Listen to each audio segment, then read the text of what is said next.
The cold has a way of revealing who we really are. In the quiet moments when frost bites at your cheeks and breath hangs in the air like forgotten promises, you see the truth about people, about a community. I never intended to challenge the social order of Aspen Creek. I wasn't looking to become anyone's hero or villain. I was just trying to rebuild my life in the town I once called home, piece by fragile piece. But sometimes, a single moment changes everything. One decision, 5 words. This is the story of how I found my voice in a town that had forgotten how to speak, and how a forgotten man sitting alone in the snow taught me more about courage than I'd learned in 42 years of life. My name is Linda Monroe, and this is what happened the night I broke the silence of Aspen Creek. The Welcome to Aspen Creek sign hadn't changed in 20 years. Still the same hand-carved wood. Still the same promise of small-town perfection nestled between Colorado mountains. But I had changed. Divorce has a way of reshaping you, of hollowing out familiar spaces and filling them with something harder, more cautious. Mom, are you going to keep staring at the sign, or are we actually going to drive into town? Erica's voice pulled me back to the present. My 16-year-old daughter, all sharp edges and knowing eyes, had been my compass through the storm of the past year. Sorry, honey, I said, pressing the gas pedal. Just remembering. The station wagon crested the hill, revealing Aspen Creek in all its picture-perfect glory. Victorian houses with snow-dusted roofs, smoke curling from chimneys, the town square with its massive pine tree, already strung with white lights for the upcoming winter festival.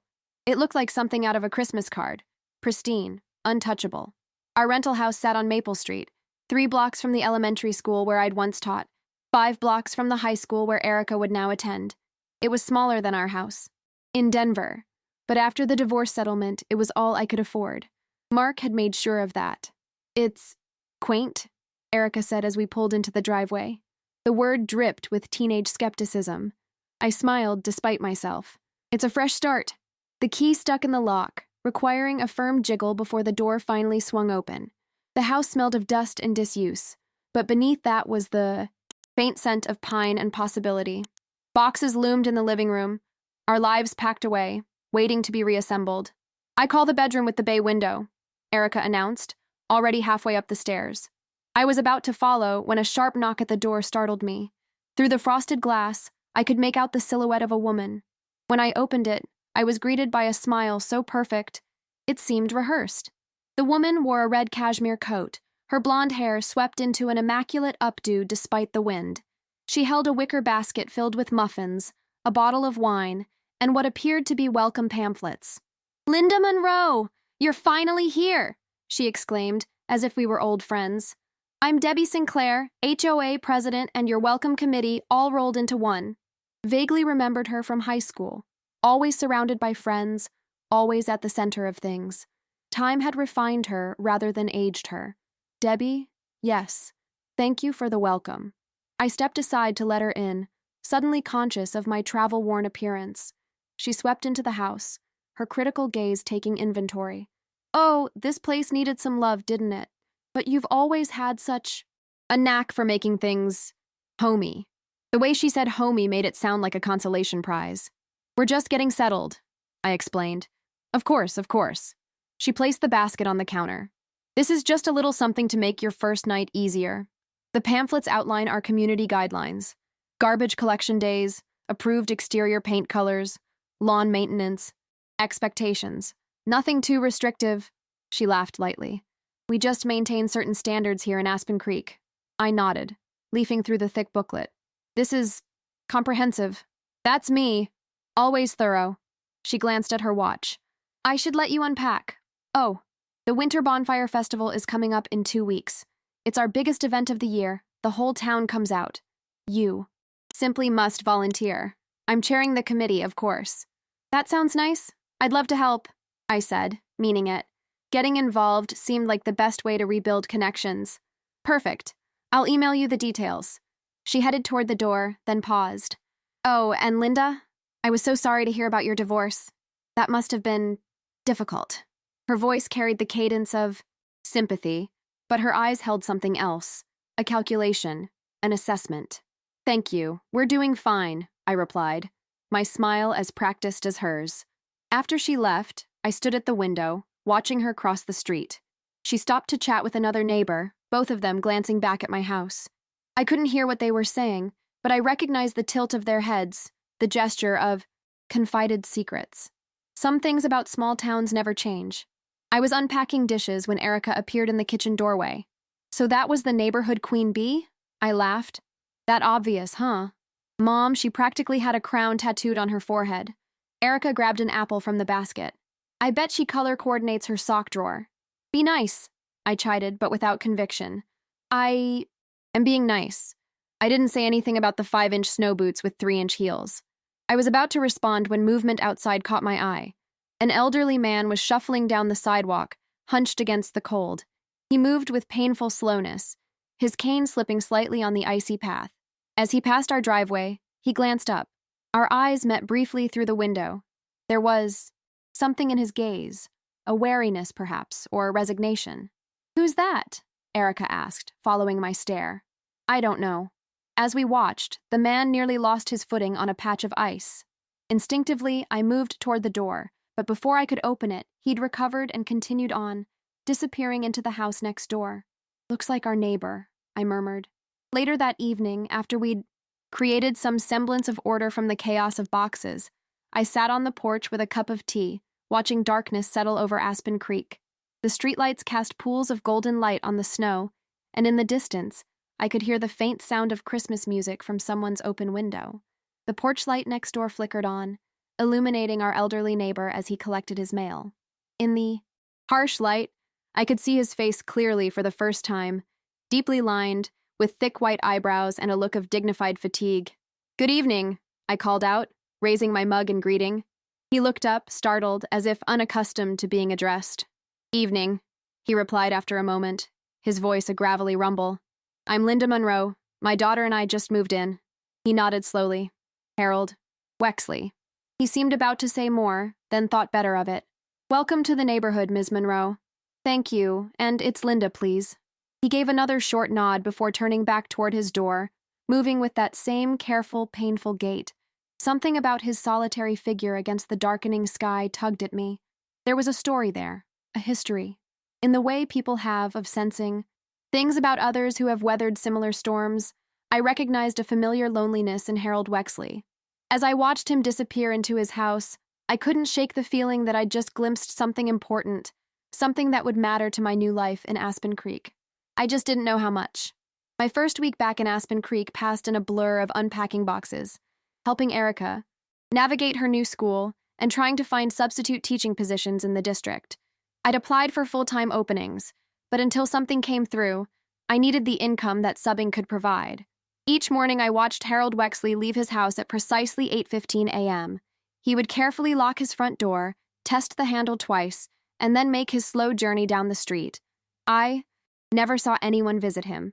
No family, no friends, just a solitary old man going about his day with meticulous routine. "Did you know he used to be the principal at the high school?" Mrs. Chen from across the street told me one afternoon as I was shoveling snow from my driveway. 30 years, can you imagine? Half the town went through his office at one point or another. "Really?" I paused, leaning on my shovel. "You'd think he'd have more visitors." Mrs. Chen's expression clouded. "Well, that was before, you know." "Before what?" She glanced around, lowering her voice. "The incident with his wife. Very sad. She had dementia. Started wandering. One winter night, she got out while he was sleeping. By the time they found her," she shook her head. "Some people thought he should have been more careful, had better locks or something. Others said he just wanted it to happen, to be free of the burden." I felt sick. That's horrible. No one could think that. Mrs. Chen's smile was thin. "Small towns have long memories and sharp tongues, Linda, especially when Debbie Sinclair decides what the official version should be." "Debbie knew them?" "Debbie was on the school board when they asked Harold to retire early. For his own good, they said. His wife's condition was becoming a distraction. Harold never forgave them for that. And after Marion died, well, he just withdrew. Can't say I blame him." I looked over at Harold's house, at the icicles hanging from gutters that needed cleaning, at the pile of snow on his front walk that would become treacherous once it froze again. Tonight. Has anyone offered to help him? With his walk or his gutters? Mrs. Chen's laugh was brittle. "Honey, In Aspen Creek, you're either in or you're out, and Harold Wexley has been out for a long, long time. That evening, I baked a loaf of banana bread and walked next door. Harold answered on the third knock, surprise evident in the raise of his bushy eyebrows. "Ms. Monroe," he said. "Is something wrong?" "It's Linda, remember?" "And nothing's wrong. I just thought you might like some banana bread. Still warm." I held out the wrapped loaf. He stared at it as if I'd offered him something incomprehensible. "That's very kind." "It's nothing, really. I always bake too much." I smiled. "Actually, I was hoping you might help me with something.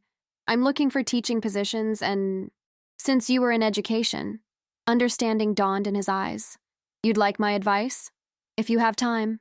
Something shifted in his weathered face. A softening, perhaps, or a cautious reemergence of something long buried. "I suppose I could spare a few minutes. Would you like to come in?" Harold's house was immaculately neat but frozen in time.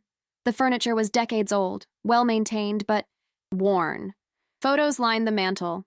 Harold in his younger days, a pretty woman with a wide smile, the two of them together in various settings. "Marion," I presumed. "You were a teacher before?" he asked, setting out teacups that matched his vintage decor. "Fifth grade in Denver, but I'm certified for high school English too." He nodded.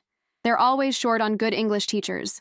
The superintendent, owes me a phone call at least. I could put in a word." "You'd do that? Thank you." "Don't thank me yet. My name might not carry the weight it once did." His tone was matter-of-fact, without self-pity. We talked for nearly an hour, about education, about Erica, about the changes in Aspen Creek over the years. He never mentioned his wife, and I didn't ask. But as he walked me to the door, he paused. "Why did you really come over, Linda? It wasn't for career advice." I considered lying, then decided against it. "I saw that your walk needs shoveling, and I thought maybe you could use a friend." He studied me for a long moment. "Friends are complicated in this town. They don't have to be." His smile was small but genuine. "The banana bread was excellent, thank you." The next morning, I found a name and number written on a slip of paper tucked into my mailbox. Beneath it, in a shaky but precise hand, "Ask for Janet. Tell her Harold sent you." I called the number. 3 days later, I had an interview for a long-term substitute position covering a maternity leave. High school English, starting after the winter break. When I tried to thank Harold, he waved me off. "Small towns," he said. "They remember the bad, but they remember the good too, if you remind them." Meanwhile, Debbie Sinclair had made good on her promise to involve me in the winter festival. She'd added me to the volunteer email list, assigned me to the refreshment committee, and invited me to planning meetings at her sprawling house on the hill overlooking town. "We're so thrilled to have you back in Aspen Creek," she gushed at the first meeting, her arm linked through mine as she introduced me to the committee. "Linda and I go way back. She always had such creative ideas." The way she emphasized creative made it clear this wasn't entirely a compliment.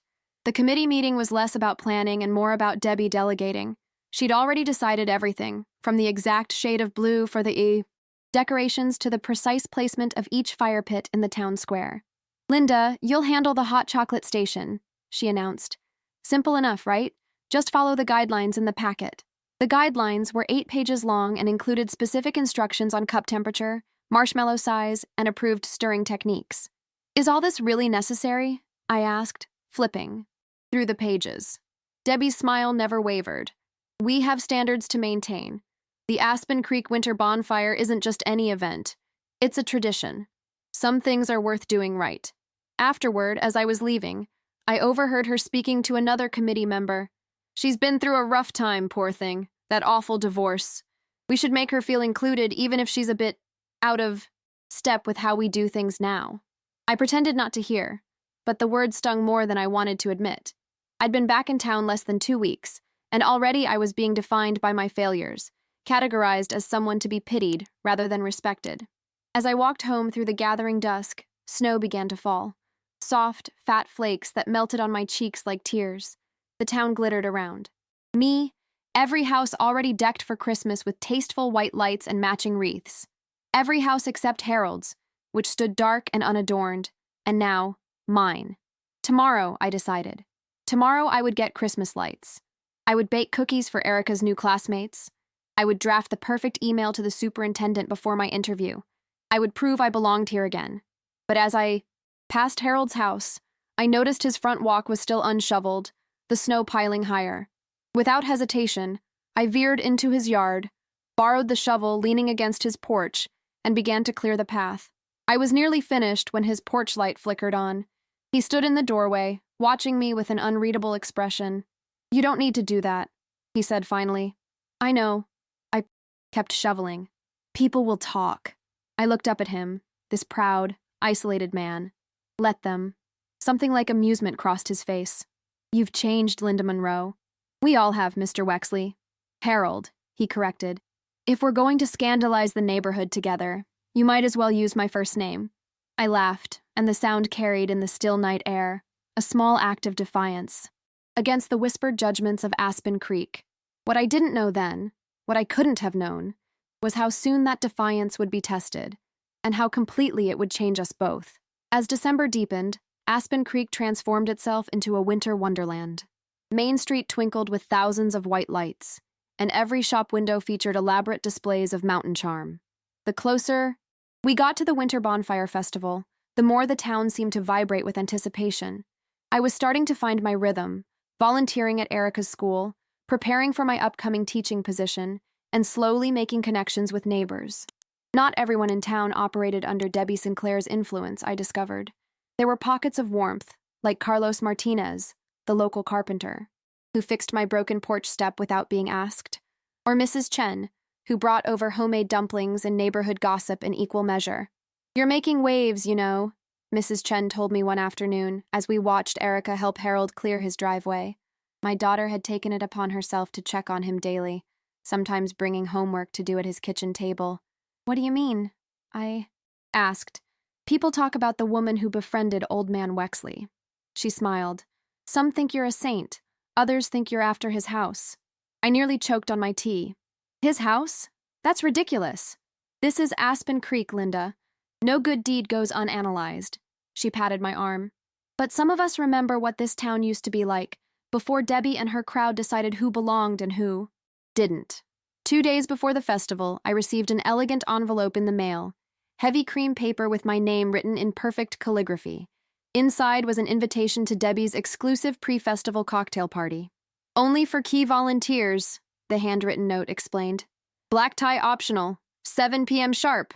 I stared at the invitation, turning it over in my hands. An olive branch? A test?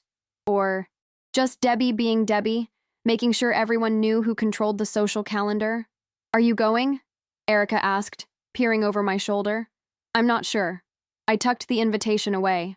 "It seems a bit formal for hot chocolate duty." Erica rolled her eyes. "She's sizing you up, Mom. Classic Queen Bee move." "And where did you learn about Queen Bee moves?" I asked, amused by my daughter's sudden expertise. "I've been to high school before, remember? Different location, same hierarchy." She grabbed an apple from the fruit bowl. "Besides, Harold told me about how Debbie operates." I raised an eyebrow. "You and Harold have been discussing Debbie Sinclair?" "We discuss lots of things." She shrugged. "He knows everyone's story in this town. Did you know Carlos has been in love with you since 10th grade? "What?" I felt my cheeks warm. "That's not... He hasn't... We barely speak." "Exactly." Erica bit into her apple, looking smug. "Harold says that's how you know it's the real deal. The quiet ones." I shook my head, changing the subject. "Did Harold get an invitation to this party?" Erica's expression sobered. "What do you think?" The night of the party arrived with a fresh snowfall that blanketed the town in 6 inches of pristine white. I decided to attend, wearing a simple black dress that had survived the divorce purge. Not quite black tie, but respectable enough. "You look pretty, Mom," Erica said as I came downstairs. "Want me to do your makeup? Is that your way of saying I need help?" I laughed. "No, it's my way of saying I'm better at eyeliner than you are." She nudged me toward the bathroom. "Come on, if you're entering the lion's den, you might as well look fierce." 20 minutes later, I had to admit she was right. The subtle smoky eye made me look more confident than I felt. "There," Erica said, stepping back to admire her work. "Now you look like someone who doesn't take crap from anyone." "Language," I warned, but without heat. "Sorry. Someone who doesn't take nonsense from anyone." I hugged her. "What are you going to do while I'm gone?" "Harold's teaching me chess. Says I have a natural tactical mind." She grinned.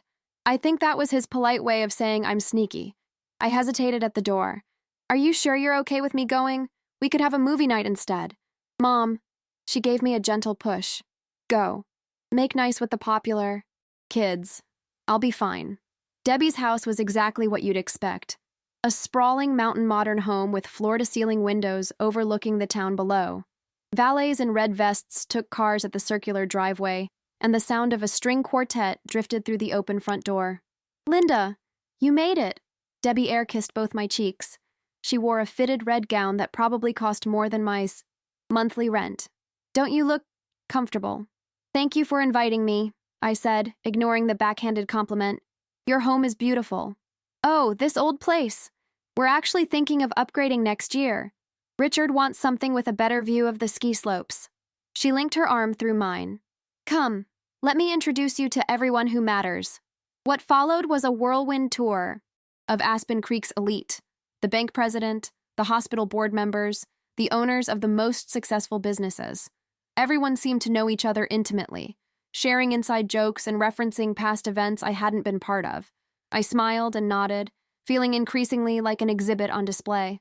And this, Debbie announced, guiding me toward a tall man with salt and pepper hair, is my husband, Richard, the power behind the throne. She laughed musically.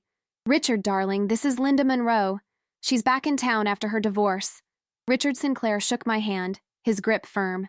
Ah, yes, the hot chocolate coordinator. His smile didn't reach his eyes. Debbie says you've been getting quite cozy with old Harold Wexley. I felt my spine stiffen. He's my neighbor, and a kind man. Kind? Richard chuckled. That's one interpretation. Reclusive and difficult are the words most people use. Perhaps they don't know him very well, I countered. Or perhaps they know him too well. He sipped his whiskey. Harold Wexley had his chance to be part of this community. He chose isolation instead. After his wife died, you mean? When he was grieving? Richard's expression cooled. Debbie didn't mention you were his advocate. I'm not his advocate. I just think... Linda. Debbie reappeared, cutting me off. There you are. Come. The mayor's wife is dying to meet you. As she steered me away, she murmured, Let's not dwell on dreary subjects, shall we? The winter bonfire is about joy and community, not rehashing old tragedies. The rest of the evening passed in a blur of forced smiles and careful conversation. I learned quickly that certain topics were off-limits. Harold Wexley, the school board politics of years past, anyone who had fallen from Debbie's good graces. Instead, we discussed safe subjects, the quality of the catering, the perfect symmetry of Debbie's Christmas tree, the new boutique opening on Main Street. I was about to make my excuses to leave when a hush fell over the room. Debbie clinked her glass, calling for attention. Friends, neighbors, esteemed guests, she began, her voice carrying effortlessly. Thank you all for being here tonight. As you know, the Winter Bonfire Festival is our town's most cherished tradition. For generations, Aspen Creek has gathered around the fire to celebrate our special community. Applause rippled through the crowd. This year, she continued, I'm especially proud to announce that the festival committee has decided to add a new tradition. We'll be honoring one community member who exemplifies the spirit of Aspen Creek with the first annual Aspen Creek Citizen Award. More applause, more enthusiastic this time. And I'm thrilled to share that the inaugural recipient will be none other than my husband, Richard Sinclair, for his tireless work securing the funding for our new community center. The crowd erupted in cheers and congratulations. Richard stepped forward, appropriately humble, shaking hands as he made his way to Debbie's side. Thank you, he said. This is unexpected and undeserved. There are many who contribute to making Aspen Creek special. As the celebration continued, I found myself backing toward the door. Something about the self-congratulatory atmosphere felt suffocating. This wasn't about community. It was about control, about defining who belonged and who didn't. Outside, the night air was sharp and clean. I breathed deeply, letting the cold clear my head. The town below twinkled with Christmas lights, beautiful and distant. For the first time since moving back, I wondered if I'd made a mistake. Perhaps Aspen Creek wasn't the home I remembered, or perhaps it had changed too much. Or I had. I was about to call a rideshare when a familiar voice spoke from the shadows of the porch. Leaving so soon? Carlos Martinez stepped into the light, a toolbox in one hand. He wore work clothes, jeans and a flannel shirt, starkly out of place, among the evening wear inside. "Carlos, what are you doing here?" He gestured toward the house. "Fixing the heating system in the guest house. Apparently, it's an emergency if the temperature drops below 70 degrees. He smiled. "You look nice." "Thanks. I feel overdressed and underprepared at the same time." I nodded toward his truck. "Any chance I could beg a ride home? I think I've had enough socializing for one night." "You sure? I heard there's going to be a champagne fountain at midnight." I laughed. "Tempting, but I'll pass." The drive back to my neighborhood was quiet but comfortable. Carlos didn't press for conversation, and I was grateful for the silence. When he pulled up to my house, I noticed Harold's porch light was still on, a chessboard visible through his front window. "Looks like your daughter's still giving the old man a run for his money," Carlos observed. "She's good for him, I think." Carlos nodded.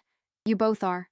He hesitated, then added, "Not everyone in town thinks like the Sinclairs, you know. Some of us remember what community really means." "And what does it mean?" I asked, looking out for each other. All of each other. He met my gaze. "The festival's in 2 days. You might want to prepare yourself." "For what?" "For seeing how this town really operates now." He tapped the steering wheel thoughtfully. "Just keep your eyes open." As I watched him drive away, I couldn't shake the feeling that his words held a warning, one that would become all too clear at the Winter Bonfire Festival. The day of the Winter Bonfire Festival dawned, bright and bitterly cold. The kind of Colorado winter day where the sky burns blue and the air glitters with ice crystals. Main Street had been closed to traffic, transformed into a pedestrian wonderland of vendor booths, activity stations, and food carts.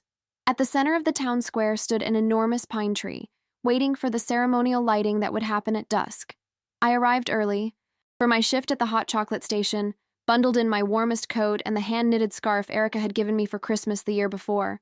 "Mom, you're not seriously wearing that, are you?" Erica had asked that morning, eyeing the misshapen scarf with teenage dismay. "Of course I am. It's my lucky scarf. It looks like something a colorblind octopus would make. I'd wrapped it more securely around my neck. A colorblind octopus I happen to love very much." Now, as I arranged marshmallows according to Debbie's precise specifications, I was glad for the scarf's warmth, if not its aesthetics. The hot chocolate station had been placed in the shadiest corner of the square, far from the main stage where Debbie would later present the Citizen Award. "Need some help?" Carlos appeared beside me, carrying a large toolbox. "Shouldn't you be setting up the bonfire?" I asked. "All done. Just need to light it later." He set down his tools and began organizing cups. "Thought you could use an extra pair of hands. This is a busy station." "That's kind of you, but won't Debbie have something to say about it?" "I'm pretty sure the volunteer assignments are as strictly controlled as everything else." He shrugged. "Probably. But I figure by the time she notices, we'll have served half the town." Hard to argue with efficiency. We worked side by side for the next hour, a comfortable rhythm developing between us. Carlos was easy to be around. No pretense, no agenda, just simple kindness. As families began to arrive, forming a line at our station, I found myself enjoying the festival despite my misgivings. "Where's Erica?" Carlos asked as he refilled the marshmallow bowl. "She's bringing Harold later. He hasn't been to the festival in years, apparently." Carlos raised his eyebrows.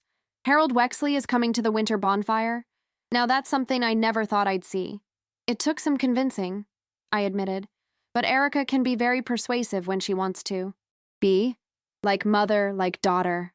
I felt my cheeks warm, and not from the steam of the hot chocolate. "I'm not persuasive, I'm just stubborn, determined, unwilling to let people sit alone in the cold." His eyes crinkled at the corners. "All good things, Linda." The afternoon passed quickly. Families came and went, children with marshmallow sticky fingers and parents grateful for the warmth of the hot chocolate. I found myself relaxing, beginning to see glimpses of the town I remembered. Neighbors greeting each other, old friends catching up, the simple joy of community gathering. At 4 o'clock, the winter sun began its early descent, casting long shadows across the square. The crowd had grown larger, now filling every corner of the festival. From my station, I could see Debbie moving. Through the throng like a queen holding court, her red coat a splash of color against the snow. "There's Erica." Carlos nodded toward the edge of the square. My daughter was making her way through the crowd, Harold beside her. She had her arm linked through his, adjusting her pace to match his slow, careful steps.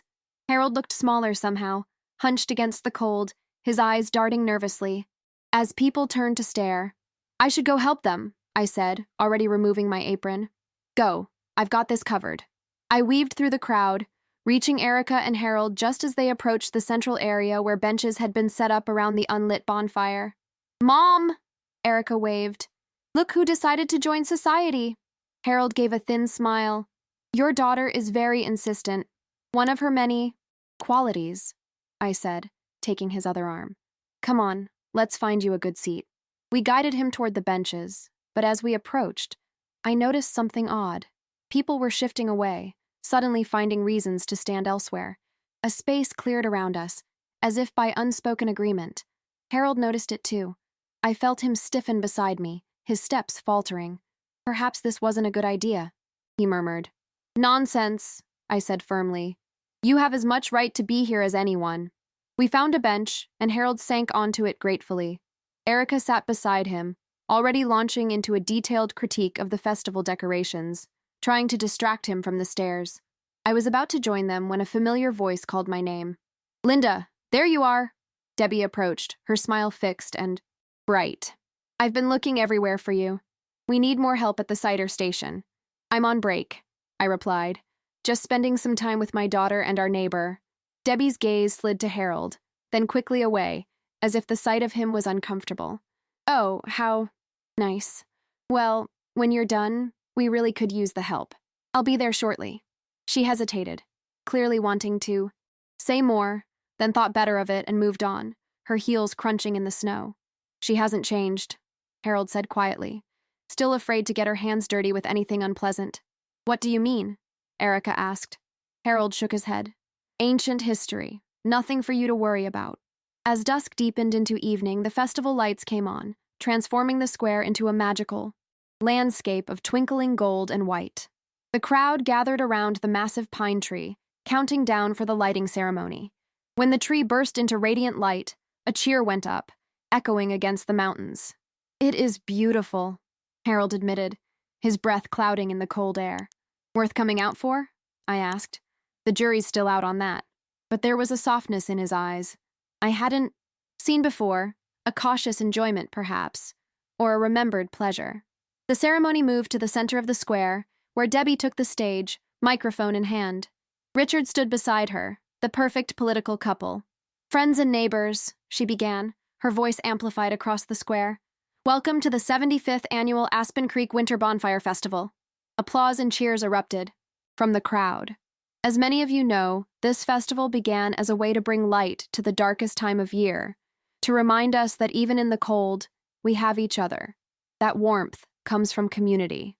She continued with a practice speech about tradition and belonging, about the special character of Aspen Creek that set it apart from other towns. With each word, I found myself growing increasingly uncomfortable. There was something performative about it all, a show of inclusivity that masked the reality I'd been witnessing. "And now," Debbie announced, "the moment we've all been waiting for. It's time to present the first annual Aspen Creek Citizen Award." As Richard stepped forward to accept his predetermined honor, I glanced over at Harold. He was watching the ceremony with a detached expression, as if viewing a play whose ending he already knew. "Harold," I said softly, "are you all right?" "I'm fine." He looked around the square. "Some things never change. Do you notice that? The faces are different, but the patterns remain the same. Who's in? Who's out? Who matters? Who doesn't?" Before I could respond, a commotion at the edge of the crowd caught my attention.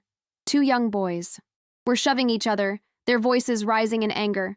As I watched, one boy pushed the other hard, sending him stumbling backward, directly into the unlit bonfire structure. The carefully stacked wood shifted, teetered, and then collapsed with a thunderous crash. Logs rolled across the snow, narrowly missing bystanders. Gasps and shouts filled the air. In an instant, the festive atmosphere vanished, replaced by chaos and blame. "Who was watching those children?" someone demanded. "The whole ceremony is ruined," another voice cried. On stage, Debbie stood frozen, microphone still in hand, her perfect event crumbling before her eyes.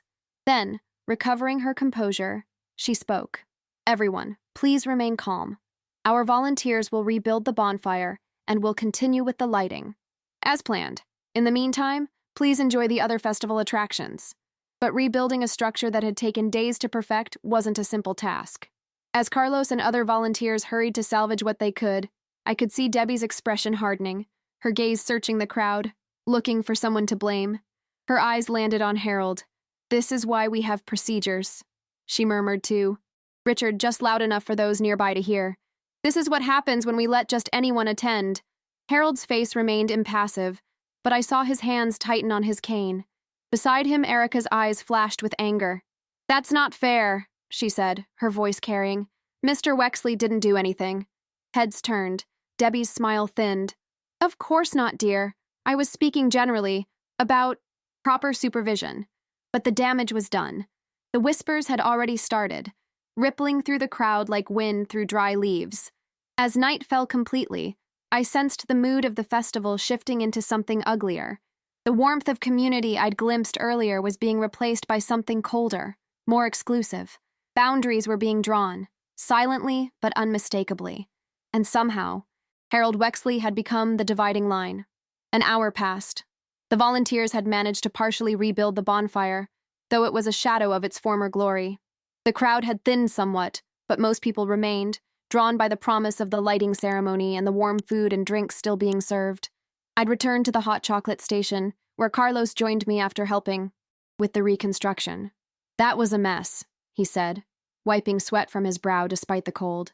"But we salvaged what we could." "Thank you for helping," I said. "I know it wasn't part of your job." He shrugged. "That's the thing about small towns that Debbie doesn't understand. We step up when needed, not just when assigned." From our station, I could see Harold still sitting on the bench, now. Alone. Erica had gone to get them both cups of cider, leaving him isolated, a solitary figure against the festive backdrop. "Carlos," I said slowly, "what really happened with Harold's wife? Everyone hints at it, but no one will say directly." He was quiet for a moment, arranging cups with unnecessary precision. "Marion had early-onset dementia. It progressed quickly. Harold took care of her at home for years, refusing to put her in a facility. One night, during a blizzard, she wandered out. By the time they found her," he shook his head. "Harold blamed himself. The town, or certain people in it, made sure he never forgot that it was his fault." "That's terrible," I whispered. "What's terrible is how quickly people turned on him. He'd been the principal for decades, mentored half the town. But when he needed compassion, they gave him judgment instead." Carlos's eyes met mine. "Debbie was on the school board then. She led the push to force his retirement. Because his wife was sick? That's discrimination. They called it concern for his well-being. Said he needed time to care for Marion." His expression darkened. 2 weeks after he left, they hired Richard Sinclair's college roommate for the position. The pieces clicked into place. So it was never about Harold at all. Small-town politics at its finest. Carlos nodded toward where Debbie stood, supervising the final preparations for the lighting. "She's built her kingdom on deciding who belongs and who doesn't. Harold was just the first casualty." I watched as Erica returned to Harold's side, carefully, balancing 2 cups of steaming cider. Even from a distance, I could see the protective way she positioned herself beside him, her teenage defiance a shield against the curious stares. "Your daughter's got spirit," Carlos observed. "Too much, sometimes." "Nah, the right amount," he smiled. "She reminds me of someone else I used to know." I was about to respond when Debbie's voice came over the speakers again. "Ladies and gentlemen, it's time for the highlight of our evening, the lighting of the winter bonfire. Please gather around the central plaza." The crowd began to move, shifting toward the rebuilt bonfire.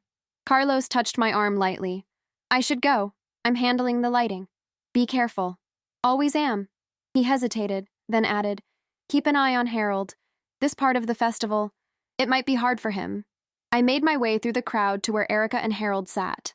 As I approached, I could see Harold's face had gone pale, his hands trembling slightly around his cup. "Harold, are you okay?" I asked, sitting beside him. "I'm fine," he said automatically. "Just cold." But I recognized the look in his eyes, not physical discomfort, but something deeper. The same haunted expression I'd seen in my own mirror in the darkest days after my divorce. "We can leave if you want," I offered. "The lighting ceremony isn't that special." "No," His voice was firm. I need to stay. Erica shot me a questioning look over his head, but I could only shrug in response. Whatever demons Harold was facing, he seemed determined to confront them here, tonight. The crowd pressed closer, as Debbie continued her speech, extolling the virtues of tradition and community. On the far side of the bonfire, I could see Carlos preparing the lighting equipment, his movements precise and professional. And now, Debbie announced, let the darkness be banished by the light of community. Richard, would you do the honors? Richard Sinclair stepped forward, torch in hand, the crowd applauding as he approached the bonfire. With a theatrical flourish, he touched the flame to the kindling at the base of the wood structure. For a moment, nothing happened. Then, slowly, the fire caught, spreading upward through the carefully stacked logs. Flames licked at the wood, dancing higher and higher until they illuminated the entire square with their golden light. A cheer went up from the crowd. Music began to play, something festive and upbeat. Around the fire, people began to move, finding places to sit or stand, drawn to the warmth and light. It's beautiful, Erica murmured, but Harold wasn't looking at the fire. His gaze was fixed on something, or someone, across the plaza.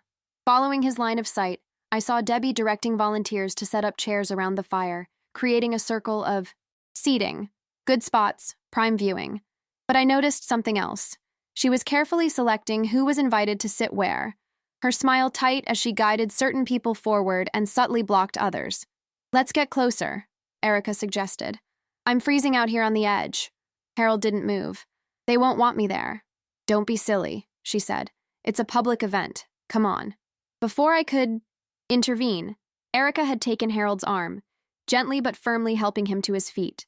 I followed as they made their way slowly toward the fire, Harold's cane leaving small indentations in the snow. As we approached the inner circle, conversations faltered. Eyes turned our way, then quickly averted. The crowd shifted imperceptibly. No one making room. No one inviting us in. Debbie spotted us. I saw the momentary flash of panic cross her face before her social mask slipped back into place. She moved toward us, intercepting our path to the fire. Linda, Erica, how lovely to see you enjoying the festival. Her gaze slid past Harold as if he weren't there. I'm afraid all the seats are taken near the fire. Safety regulations, you understand. But there's plenty of standing room back there. She, gestured vaguely toward the outer edges of the plaza. Erica's spine straightened. Mr. Wexley can't stand for long periods. He needs to sit. Oh, Debbie's smile never wavered. Well, perhaps it would be better if he went home then. It's getting quite late, and the cold can be so dangerous for the elderly. I felt Harold stiffen beside me. Something in his posture changed. A subtle shrinking, a man disappearing into himself. We'll be fine where we are, I said, trying to diffuse the situation. Thank you for your concern. Debbie's eyes narrowed slightly.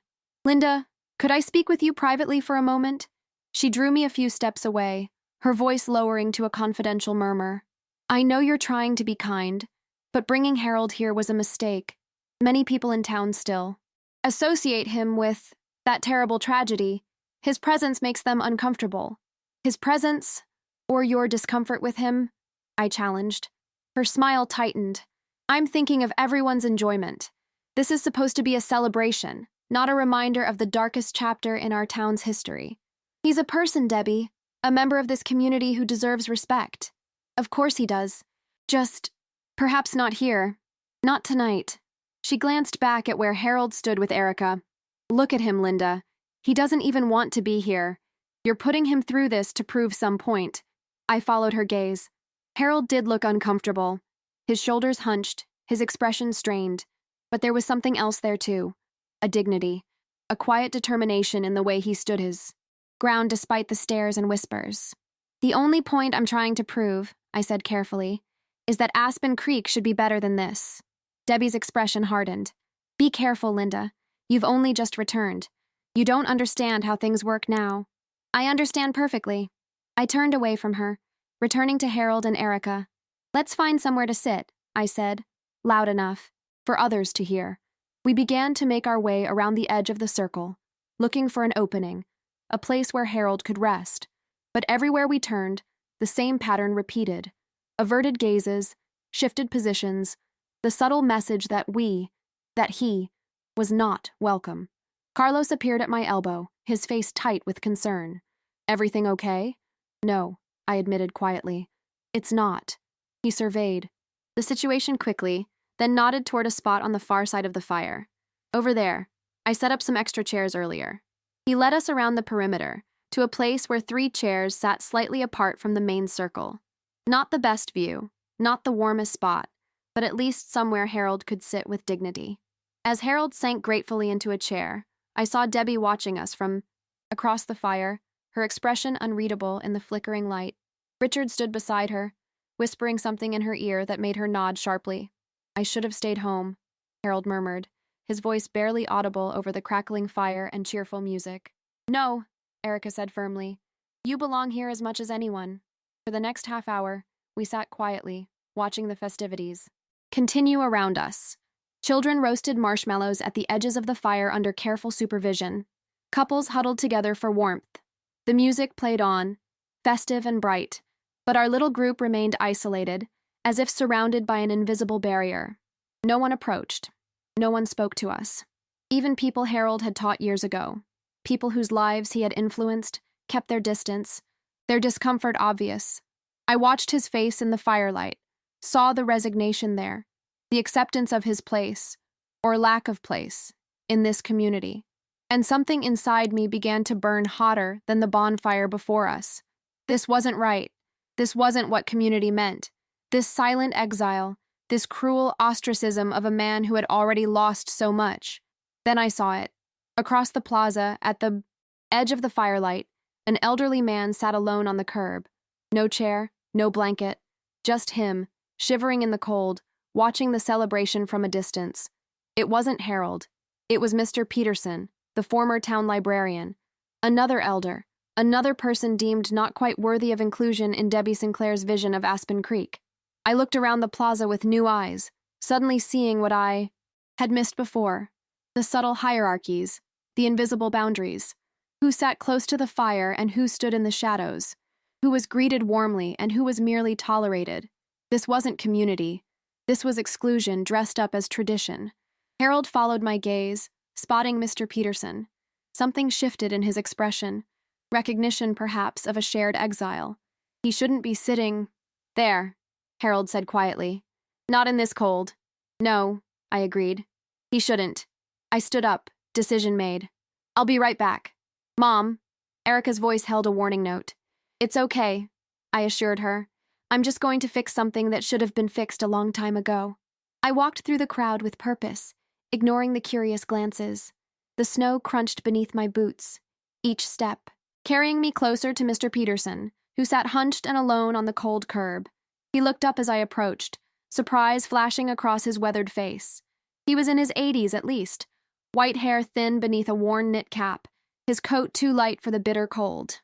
Mrs. Monroe, he said, recognition dawning. Linda, isn't it? You were in my library every Saturday morning. Always checked out. More books than you could carry. I smiled, touched that he remembered. That was me. May I join you? He shifted slightly, making room on the curb. Not much of a seat, I'm afraid. Why are you sitting out here, Mr. Peterson? There's plenty of room closer to the fire. His smile was gentle without bitterness. Oh, I'm fine here. Can see everything just as well. But I noticed how he rubbed his gloved hands together, how he hunched against the cold. This wasn't a choice. This was resignation to the unspoken rules of Aspen Creek. Would you like to join us? We have chairs? He hesitated, glancing toward where Harold and Erica sat. I don't want to intrude. You wouldn't be. I offered my hand. Please, it's too cold to sit out here. After a moment's deliberation, he took my hand, his grip surprisingly strong as I helped him to his feet. We made our way back to our small outpost, Mr. Peterson walking slowly but steadily beside me. Harold nodded in greeting as we approached. James. Been a while. Harold. Mr. Peterson settled into the empty chair. Didn't expect to see you here. Likewise. A ghost of a smile crossed Harold's face. They let us old pariahs out for special occasions, apparently. The two men shared a look of understanding that spoke volumes, a silent acknowledgement of their shared experience on the margins of a town they'd once helped build. I resumed my seat, but my attention was drawn to the heart of the celebration. Debbie stood near the bonfire, microphone in hand again, preparing to announce the evening's final events. Her gaze swept the crowd, faltering momentarily when she spotted Mr. Peterson now sitting with us. As she spoke about unity and tradition, about the special character of Aspen Creek, I found myself growing increasingly restless. The disparity between her words and the reality around us was too stark to ignore. This wasn't unity. This was hierarchy disguised as community. And then I saw it happen again. An elderly woman, Mrs. Gonzalez, who had taught Spanish at the high school for decades, stood at the edge of the gathering, clutching a paper cup in her mittened hands. No one had offered her a seat. No one had even acknowledged her presence. Without a word, I stood again. "Mom?" Erica questioned. "I see her too," I said quietly. "I'll be right back." This time, as I moved through the crowd, I felt eyes following me. Whispers trailed in my wake. I ignored them all, focused only on reaching Mrs. Gonzalez, on rectifying another small injustice in this night of carefully orchestrated exclusion. "Mrs. Gonzalez," I greeted her warmly. "I don't know if you remember me, but you taught me Spanish my sophomore year." Her face lit up with recognition. "Linda Parkman. Of course I remember. You were one of the few students who could roll their R's properly." I laughed. "Would you like to join us? We have a little group forming and there's an extra chair." Relief washed over her features. "I would love that, Carita. These old legs aren't what they used to be." As I escorted her back to our growing circle, I caught Carlos's eye across the plaza. He gave me a subtle nod of approval, a half smile, playing at his lips. He understood what I was doing.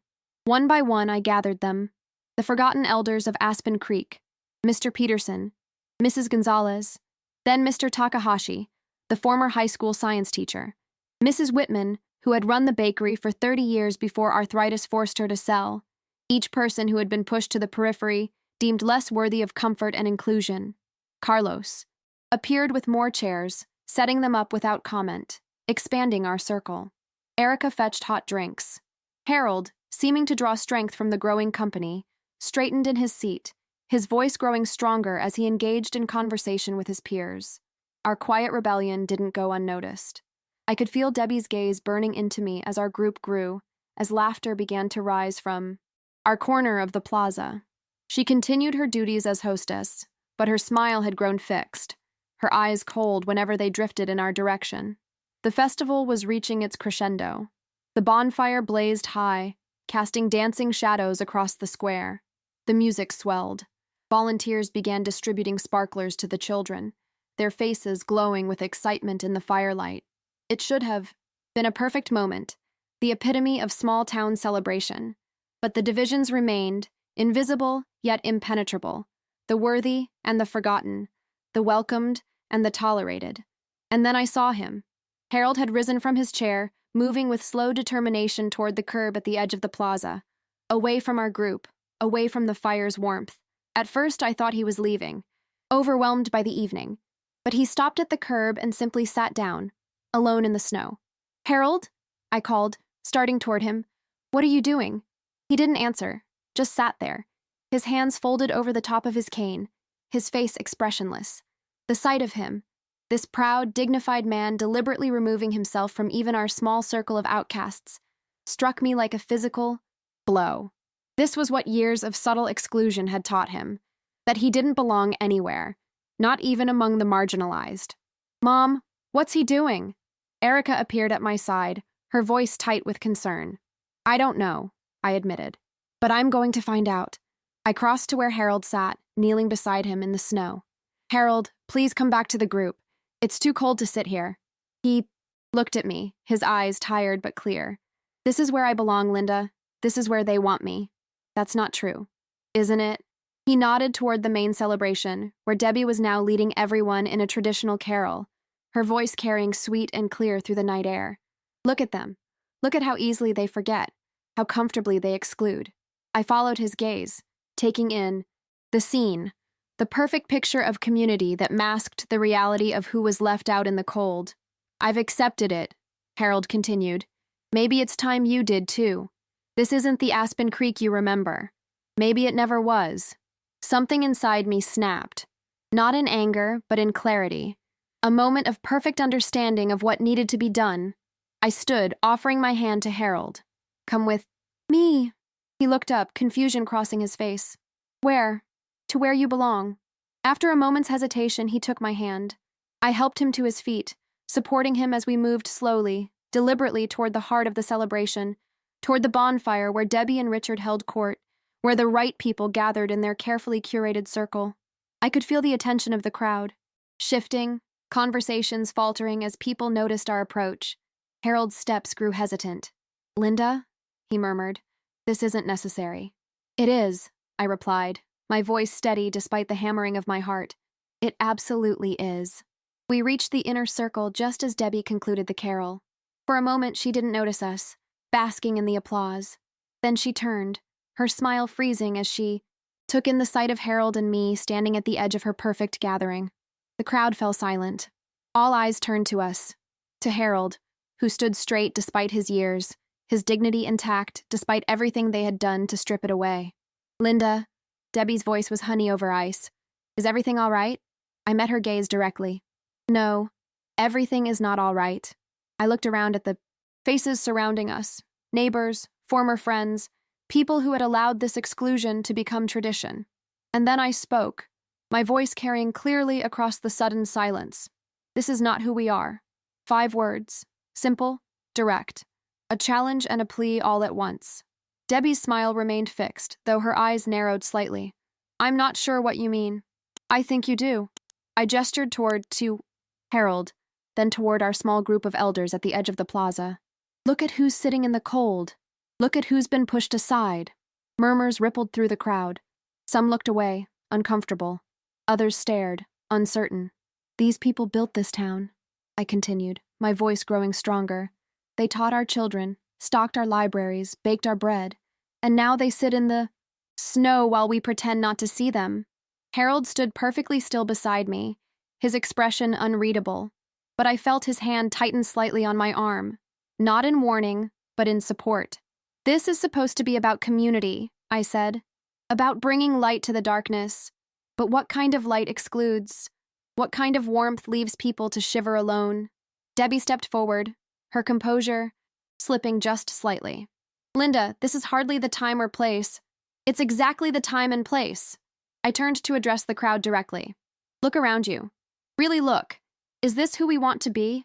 A town that forgets its own? That decides who belongs based on what? Conformity? Convenience? Fear? The silence that followed was absolute. Even the crackling of the fire seemed muted, as if the night itself held its breath.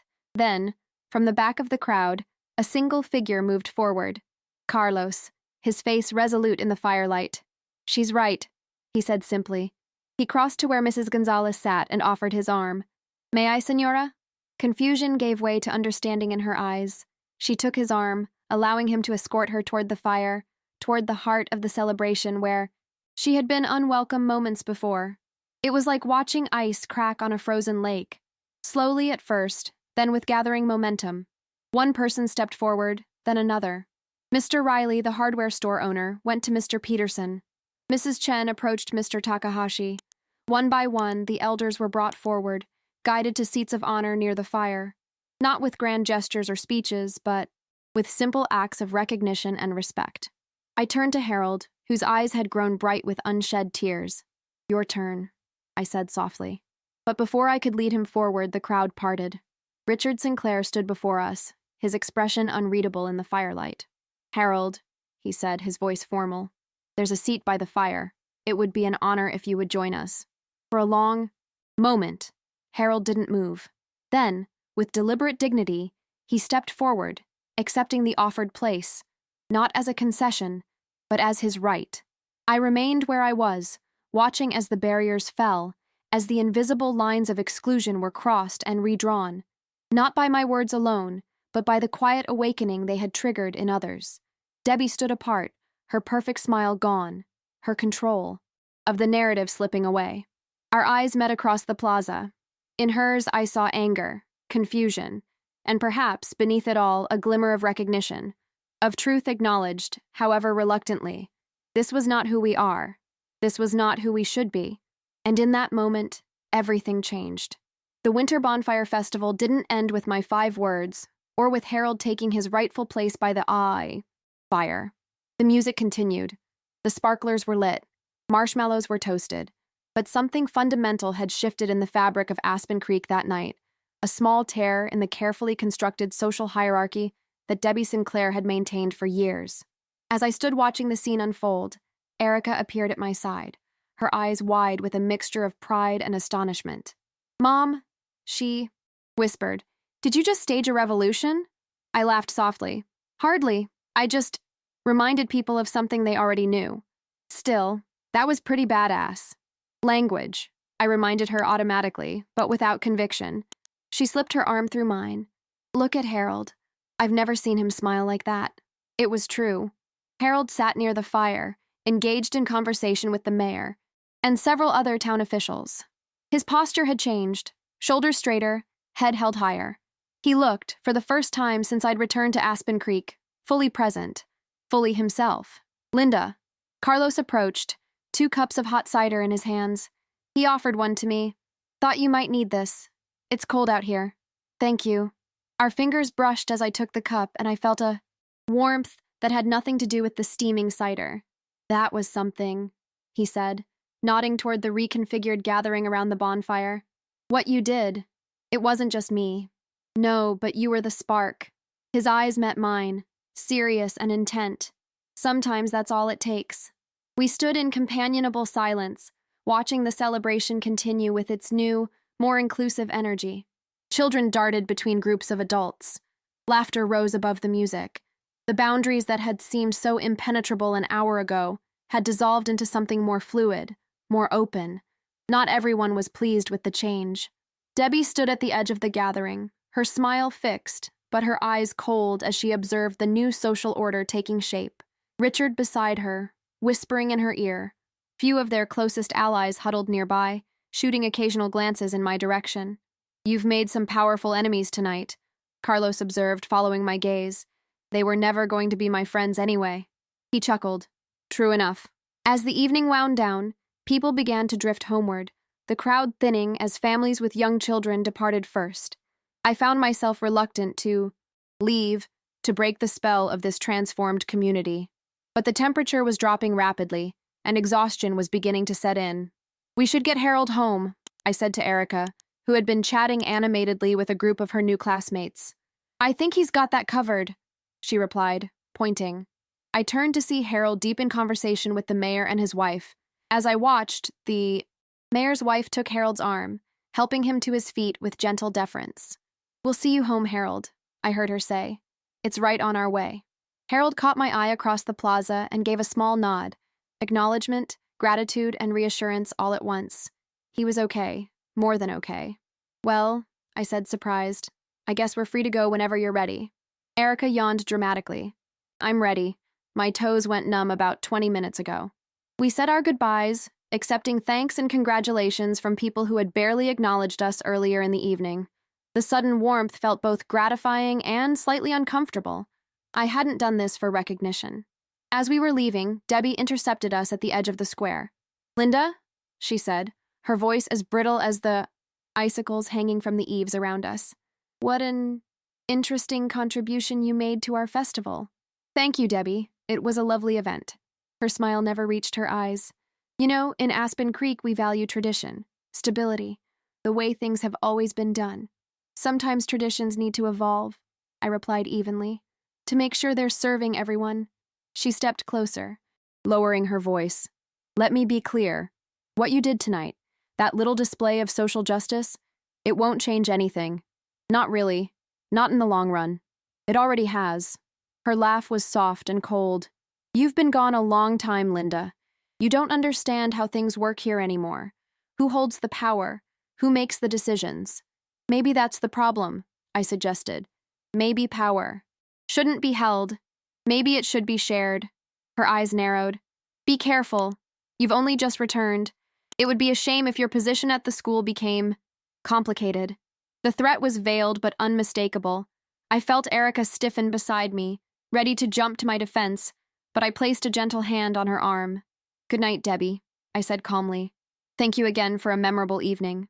As we walked away, Erica fumed. "She just threatened your job. Can she even do that?" "She can try," I admitted. She does have influence on the school board. That's not fair. You were just doing the right thing. The right thing often comes with consequences, honey. I squeezed her hand. But that doesn't mean we stopped doing it. The walk home was cold but beautiful. The streets of Aspen Creek, transformed by moonlight and fresh snow. We moved in comfortable silence, both lost in our own thoughts about the evening's events. As we approached our house, I noticed a figure waiting on our porch. Carlos, his truck parked at the curb. Forgot something? I asked as we came up the path. He shuffled his feet, suddenly looking younger than his 44 years. Just wanted to make sure you got home okay. That's very considerate. I smiled. Would you like to come in for coffee, or is that too cliché? I like clichés when they involve coffee, he replied, returning my smile. Inside, as I prepared the coffee and Erica excused herself to her room with exaggerated yawns and knowing glances, Carlos leaned against the kitchen counter. You know Debbie's not going to let this go, right? He said, his expression serious. Tonight was a public challenge to her authority. She won't take that lightly. I sighed, watching the coffee drip into the pot. I know. She already made some thinly veiled threats about my teaching position. Can she do that? Possibly. She has connections on the school board. I shrugged. But I'll cross that bridge when I come to it. You're not worried? I considered the question. Not as much as I probably should be. There are more important things than job security. Like being able to look in the mirror every morning. I poured the coffee into mugs. Like showing my daughter what it means to stand up for what's right, even when it's hard. Carlos took the offered mug, his fingers brushing mine again. You know, you've changed since high school. God, I hope so. He laughed. No, I mean, you were always kind, always thoughtful. But this, he gestured vaguely, this backbone of steel, this certainty, that's new. Divorce will do that to you, I said dryly. Nothing clarifies your priorities quite like having your life torn apart and rebuilt. We moved to the living room, settling on the couch with our coffee. Outside, snow had begun to fall again, soft flakes drifting past the window in the glow of the streetlight. What will you do now? Carlos asked. After tonight, I mean. Keep going. Take the teaching job if they'll still have me. Help Erica adjust to her new school. Try to rebuild a life here. I looked at him curiously. Why do you ask? Because I think what you started tonight matters. What you said, this is not who we are. It resonated with people. Made them remember something they'd forgotten about this town. About themselves. I hope so. It did. He set his mug down, turning to face me fully. And I think there's more to be done. More ways to rebuild the real community of Aspen Creek. There was an intensity in his eyes that caught me off guard. A conviction that matched the stirring of purpose I'd felt in the town square. What are you suggesting? I asked. I'm not sure yet. He smiled. But I think maybe we could figure it out together. The next morning, I woke to the sound of voices outside my window. Pulling aside the curtain, I was surprised to see a small crowd gathered in Harold's yard, neighbors with shovels and salt, clearing his driveway and walkway of the fresh snow that had fallen overnight. Among them was Mr. Peterson, leaning on a shovel more for support than for work, but present nonetheless. Mrs. Gonzalez had brought a thermos of what appeared to be hot chocolate. Even some of the younger families were there, children helping in their colorful snow gear. I dressed quickly and went outside, the cold air sharp in my lungs. What's all this? Asked Mrs. Chen, who was spreading salt on Harold's front steps. Neighborhood Snow Brigade, she replied with a smile. Carlos organized it, said it was time we looked out for our own. Carlos did? I looked around but didn't see him among the volunteers. He was here earlier. Had to go to a job, but he got us started. She nodded toward Harold's house. He's inside with Harold now. Something. About fixing a leak under the sink. As if summoned by our conversation, the front door opened, and Carlos emerged, toolbox in hand. He spotted me and waved, making his way through the volunteers to where I stood. Morning, he greeted me. Sleep well? Better than I expected. I gestured to the impromptu work party. You've been busy? He shrugged. Just made a few calls. Turns out people were ready for a change. And Harold? How is he this morning? Different. Carlos seemed to choose his words carefully. It's like something woke up in him last night. He's talking about starting a senior citizens advisory council for the town. Asked me to help draw up proposals. I felt a surge of pleasure at the thought of Harold reclaiming his place in the community he'd helped build. That's wonderful. He wants you involved too. Says you have a knack for speaking truth to power. I laughed. I don't know about that. I just couldn't stand seeing him sitting alone in the snow. Sometimes the most revolutionary acts are the simplest ones. Carlos checked his watch. I've got to run. Client waiting. But I'll be back later to finish Harold's sink. Maybe we could talk more then? About next steps? Next steps. His smile was warm. For making Aspen Creek the community it's supposed to be. As he drove away, I stood watching the neighbors work together in Harold's yard. Nothing dramatic had changed overnight. Debbie Sinclair still held her position of influence. The social hierarchy of Aspen Creek hadn't been dismantled by one night of disruption, but something had begun, a subtle shift, a quiet awakening, a reminder of what community could be, should be. And standing there in the morning sunlight, watching breath cloud in the cold air and hearing laughter rise from people working together, I felt something I hadn't experienced in a very long time. Hope. Not just for myself or for Harold, but for all of us. For the possibility that 5 words spoken in the snow could ripple outward, changing everything in their path. This is not who we are. But this connection, this inclusion, this genuine care for one another, this could be. Winter melted slowly into spring in Aspen Creek. The snows receded, revealing patches of green that grew more vibrant with each passing week. Crocuses pushed through the softening earth, defiant splashes of purple and yellow against the retreating white. Change came to the town just as gradually, just as inevitably. My teaching position at the high school had been confirmed, despite Debbie's behind-the-scenes efforts to block my appointment. Janet, the superintendent's assistant Harold had connected me with, tipped me off about the attempted interference. She tried, Janet told me over coffee one afternoon, brought up concerns about your disruptive influence and lack of respect for local traditions. But the superintendent remembered you from when you were a student, said Aspen Creek High could use a little disruption. The news should have been more gratifying than it was. I'd won that particular battle, but the fact that Debbie had tried it all confirmed what Carlos had warned me about. She wasn't going to let the winter bonfire incident fade away. The retaliation came in smaller ways. Erica's application to the Honor Society was mysteriously lost, despite her perfect grades. Our invitation to the Spring Garden Tour, a prestigious social event in Aspen Creek, never arrived. Board members at the community center suddenly had concerns about my proposal for an intergenerational reading program. Nothing overt. Nothing provable. Just the subtle flexing of social muscles, reminding me of my precarious position as a newcomer challenging the established order. But for every door Debbie closed, others seemed to open. Harold's Senior Citizens Advisory Council gained momentum, with the mayor officially recognizing it at a town council meeting. Carlos's Snow Brigade evolved into a more formal neighborhood assistance program, connecting volunteers with elderly or disabled residents who needed help with home maintenance. And most surprisingly, my little group of outcasts from the winter bonfire night had continued to meet regularly, first at the local diner for Sunday breakfast, then expanding to movie nights and book discussions. What had begun as a defiant gesture of inclusion had grown into genuine friendship. You've created quite a community, Carlos observed one evening as we walked home from a planning meeting for the senior spring dance. Harold's idea, enthusiastically supported by the council. Not me, I protested. All of us together. He took my hand, a gesture that had become comfortable over the past months. But you were the catalyst. That night at the bonfire, you changed something fundamental in this town.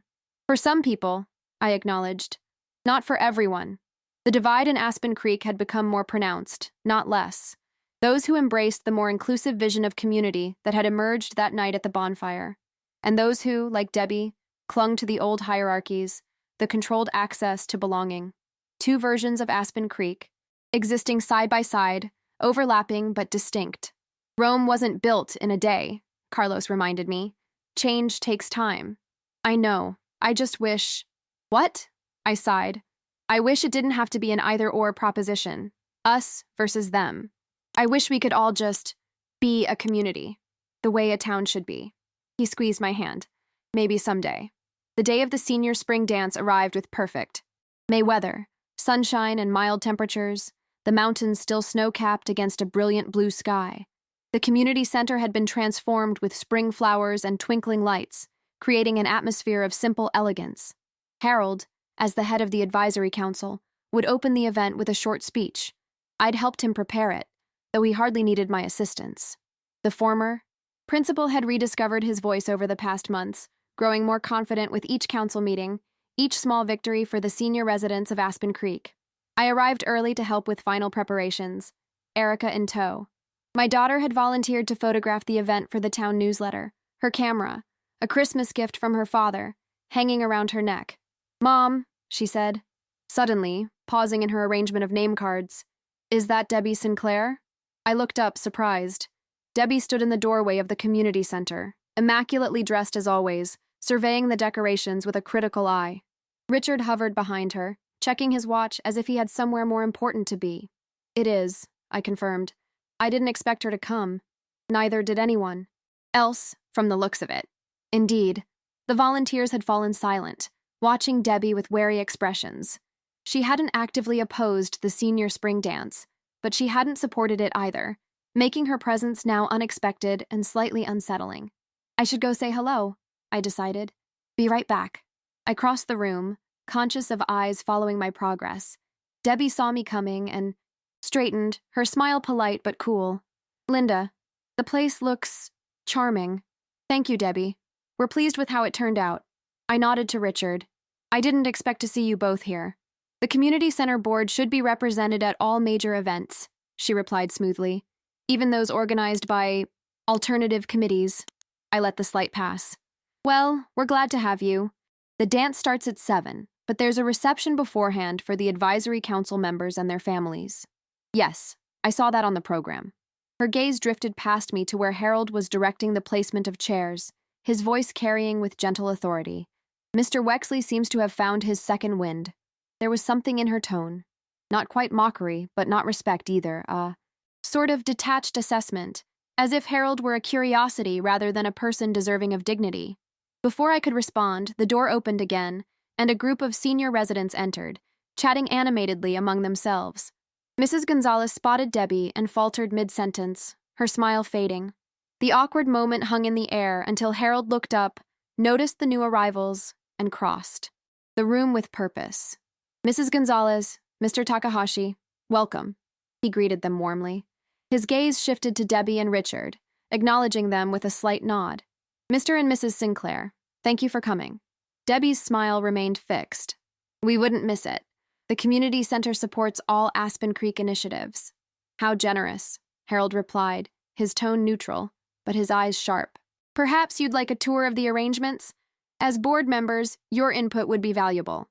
It was an olive branch, offered with dignity rather than subservience. For a moment, I thought Debbie might refuse. Then, with a slight incline of her head, she accepted. "That would be lovely." I watched as Harold escorted Debbie and Richard around the room, pointing out the features of the event with professional courtesy. There was no fawning, no seeking of approval, just one community leader speaking to others as equals. "That's new," Carlos commented, appearing at my side. Harold playing diplomat. "He's not playing," I corrected. "He's leading. There's a difference." The senior spring dance exceeded all our expectations. The community center filled with residents of all ages. Seniors, yes, but also families, teenagers, young professionals. The music spanned decades, from big band classics to contemporary hits, creating a bridge between generations on the dance floor. Harold opened the evening with a speech that brought tears to many eyes, a reflection on what community meant, on the importance of remembering that we all had something to contribute, regardless of age or status. "We are not defined by our past mistakes," he said, his voice steady and clear. "Nor are we limited by the labels others place upon us. We are defined by how we treat one another in the present moment, by whether we choose inclusion over isolation, understanding over judgment, connection over division." As he spoke, I couldn't help but notice Debbie's expression, thoughtful, perhaps even slightly chastened. She stood at the back of the room, Richard at her side, listening with what appeared to be genuine attention. When Harold finished, the applause was thunderous. He accepted it with gracious nods, then extended his hand to Mrs. Gonzalez, leading her onto the dance floor for the opening number. Other couples joined them. Mr. Peterson with Mrs. Whitman, seniors with their grandchildren, teachers with former students. "May I have this dance?" Carlos asked, appearing beside me in a sport coat and tie, more dressed up than I'd ever seen him. I placed my hand in his. I thought you'd never ask. As we moved around the dance floor, I caught glimpses of the community I'd hoped to find when I returned to Aspen Creek. Erica teaching a group of seniors how to take selfies with their phones. Mrs. Chen sharing family photos with the mayor's wife. Mr. Takahashi deep in conversation with the high school principal about a mentorship program. And most surprisingly, Harold and Debbie, standing near the refreshment table, engaged in what appeared to be a civil, if careful, conversation. "Look at that," I murmured to Carlos. "Maybe miracles do happen." He followed my gaze. Or maybe people just needed a reminder of what's possible. As the evening wound down, I found myself outside on the community center's back patio, taking a moment of quiet amidst the celebration. The spring air was cool but not cold, scented with blooming flowers and possibility. "There you are." I turned to find Harold approaching, moving more easily than he had when I'd first returned to Aspen Creek. The months of renewed purpose had invigorated him, smoothing some of the edges that grief and isolation had carved. "Just getting some air," I explained. "It's quite a success in there." "Indeed it is." He joined me at the railing, looking out over the community garden that had been planted behind the center. "I had an interesting conversation with Debbie Sinclair earlier." "I saw. Civil War." "Averted?" He chuckled. "Not quite, but perhaps a tentative truce." He was quiet for a moment, then added, "She apologized." I blinked in surprise. "Debbie? Apologized? For what?"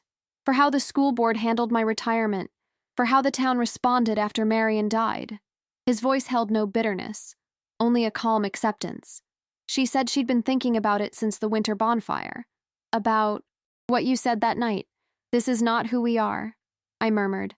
"Exactly." He nodded.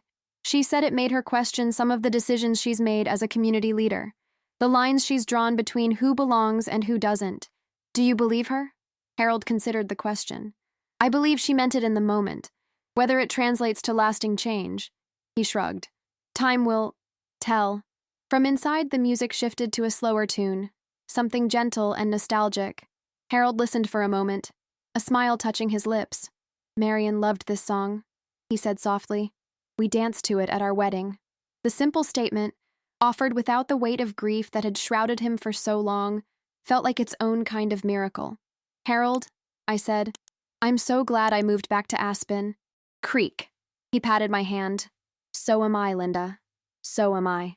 When I returned inside, I found Carlos waiting by the dance floor, his expression warm as he spotted me. "One more dance before they close up?" he suggested. As we swayed to the music, I rested my head against his shoulder, taking in the scene around us. The community center glowed with soft light. Couples moved in slow circles. Laughter and conversation blended with the music into a harmony of connection. "What are you thinking?" Carlos asked.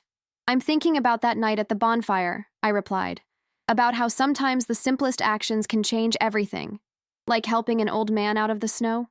Like remembering who we really are beneath all the artificial divisions." He drew back slightly to look at me. "And who are we, Linda Monroe?" "We're people who need each other," I said simply. "Who are better together than apart.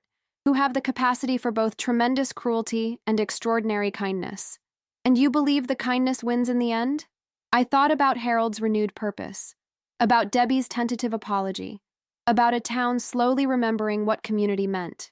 "I have to," I answered. "Otherwise, what's the point of any of it?" As the dance ended, I caught sight of Erica across the room, capturing the moment with her camera, not just taking pictures, but preserving a record of what was possible when people chose connection over division. And I knew, with sudden clarity, that this was why I'd come back to Aspen Creek. Not to reclaim the past, but to help build a future. One where no one sat, alone in the snow while others gathered by the fire. One where 5 words spoken from the heart could remind an entire town of who they truly were, of who they could be again. This is not who we are. But this moment of genuine community, of bridges built and wounds healed, this was who we could become. And in Aspen Creek, as spring blossomed into summer, that possibility was taking root, growing stronger with each passing day.